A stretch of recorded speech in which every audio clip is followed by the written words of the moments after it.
अस्सलाम वालेकुम फ्रेंड्स, आज हम स्वाद की एक मशहूर तर्रीन रेस्टोरेंट को जा रही है। सरदरिया नाम है उसका।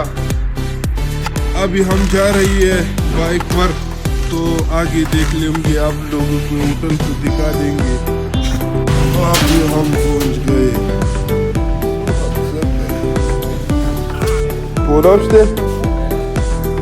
अब हम सरदरिया होटल पहुंच गए।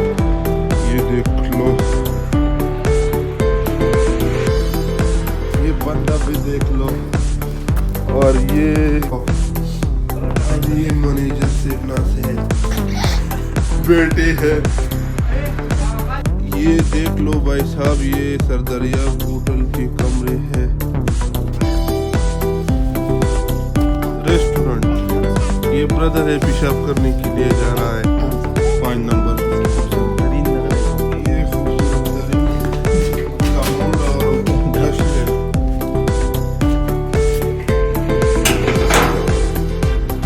अब हम बैठी है इधर, ये मैनेजर से हाय कर लो। ये ब्रदर है, ये देख लो गाना आ रही।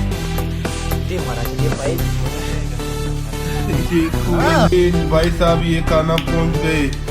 ये देख लो, ये काबले पुलाव है और हंडी है, चिकन हंडी।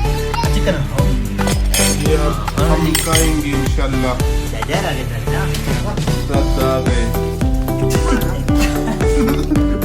अभी हमने ये खाना खाया, ये सब खत्म हो गए।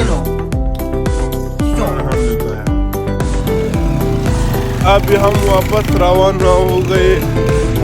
फिर मिलेंगे इंशाल्लाह नेक्स्ट वीडियो में।